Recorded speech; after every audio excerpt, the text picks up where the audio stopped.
In our modern day, it's much more typical to work from photos than from life, which is not a bad thing. I'm not against it. They're very powerful tools, and there's actually a lot of evidence that artists of the past, like Jules Bastien-Lepage, used photos to make their enormous and epic paintings. So I'm not against photos, but working from life is so valuable and important to our growth as representational artists, but it doesn't come without some difficulty. If you've been working from life for a short period of time after some time working from photos, it can feel like your skill set takes a couple steps back. Your drawing isn't as strong, the colors that you're seeing from life are confusing, you're not sure how to mix them, and overall you work much slower. Whereas when you're working from photos, you might have a better understanding of the process you're going to take. Of course, the photo is very still for you. It'll be still for 1 hour, 2 hours, 100 hours. So that is helpful for the drawing, but your brushwork isn't as painterly as you want, or the edge variety in your works is not at the level of the masters that you adore, because photos add harder edges to any subject matter that is being photographed. They amp up the contrast of values so there's less subtlety, and some of the finer shifts in colors are lost completely. I want to talk to you today about this transition from working from photos to working from life, and give 3 encouragements if you're on this path of just beginning to work from life and feel like you've taken several steps backwards in your efforts to grow. First, I want to encourage you not to worry. This is not an unusual occurrence for representational artists to experience. I myself experienced this for quite some time when I first started painting from life. So when I first started painting, I was working from photos and was using the photos to help prepare me to begin working from life. And I could see different colors. I felt confident that I could get a likeness. I could make a nice portrait or landscape in about 3 hours. When I came to my first 3-hour life painting session, however, I took almost the entire time just trying to understand the drawing and the placement. There was no ability to do a one-to-one measuring.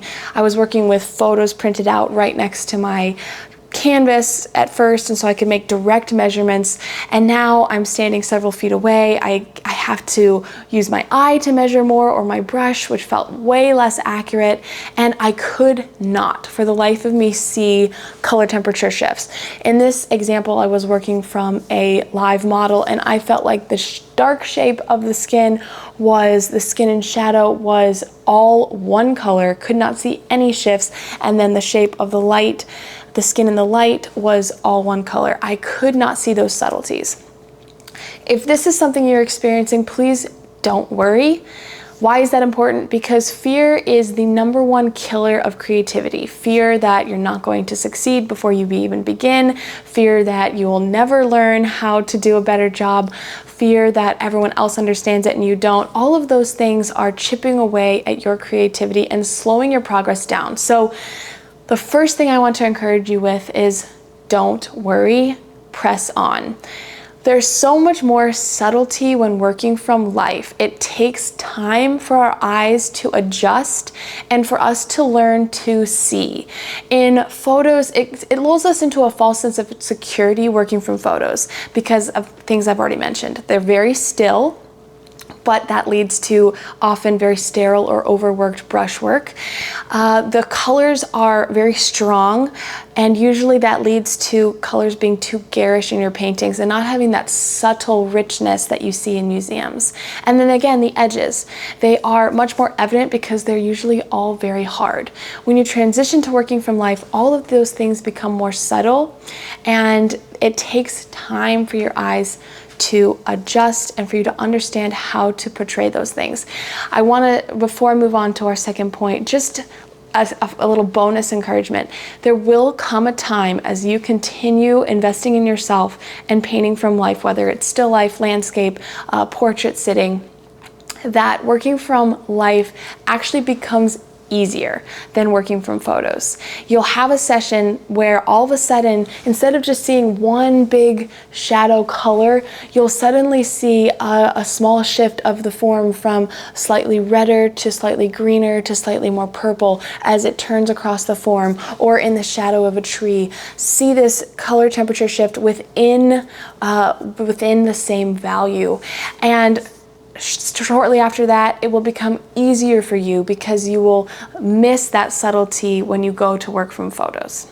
The next encouragement I have for you is to paint with intention. There's so much going on. You're learning so much. You're learning to see all the subtlety. I highly recommend having a strong intention for every session that you are embarking upon painting from life. Again, it could be plein air, portrait sitting, still life, whatever it is. Have a strong intention. Treat yourself like an athlete that's training for an event. One day, a runner is going to work on their pace. The next day, they're going to work on their form. The next day, they're going to work on their nutrition to understand how to keep their endurance throughout the entire race.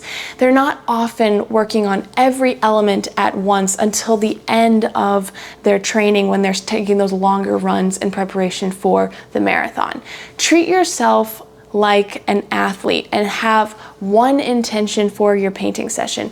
Going out and you're working on understanding and organizing your values, having them close and far apart. The shadows close, the lights close, and the two very separate. Or you're going out and you're focusing on edges, and you are going to have the greatest variety of edges that you can possibly undertake. And if the other elements are not as strong, but you have unbelievable edge work in that painting, it is a success.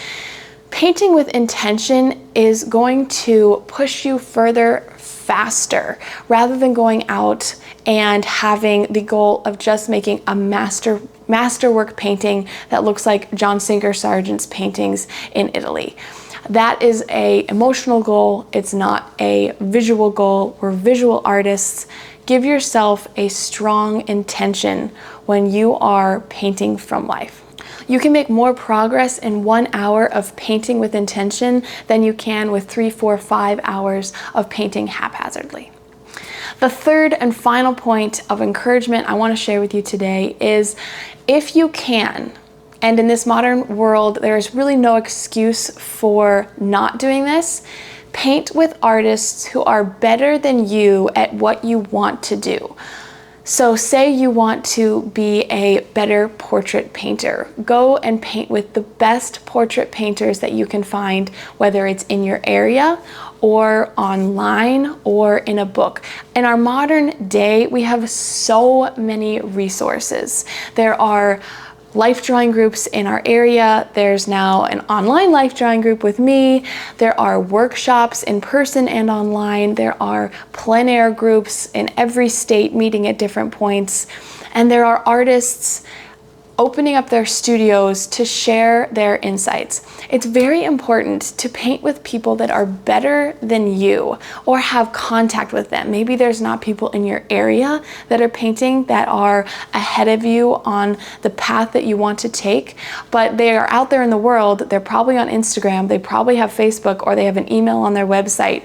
Reach out to them, send them pictures of your paintings, express your desire to grow, and consider asking for advice. There's really no excuse, as I said, in our modern day to stay isolated on this path of growth when you're beginning to paint from life.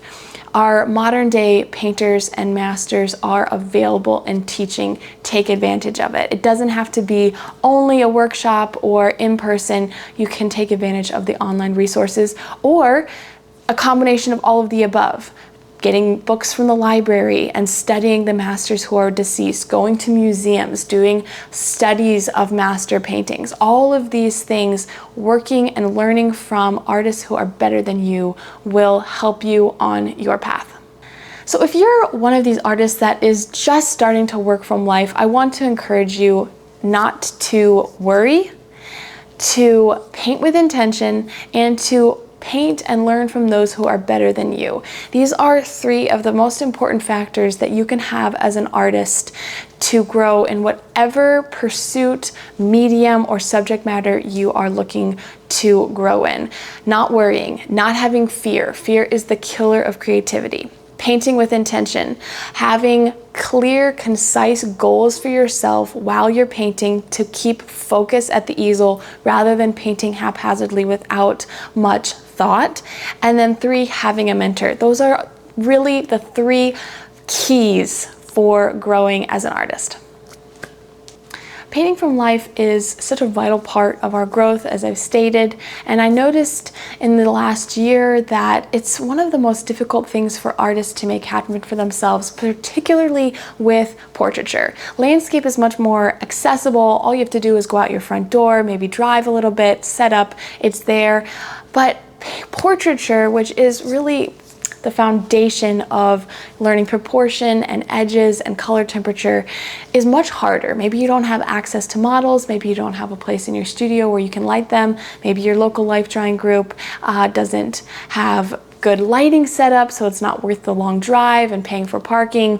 Whatever reason it is that working from life is not happening for you, I wanted to come in and provide a solution that would not only be easy to access, but very affordable and help you grow on your path as an artist. That's why I created Broadcasting Brushers. It's an online life painting group. We stream our live models in 4K resolution, so you can see every shift and pore and eyelash.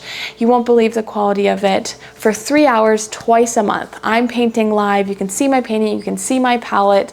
The artists, which there are over 80 at this point, are painting alongside me. They're sharing their progress photos throughout the evening, and it is such an uplifting time of growth and enjoyment. I hope you'll consider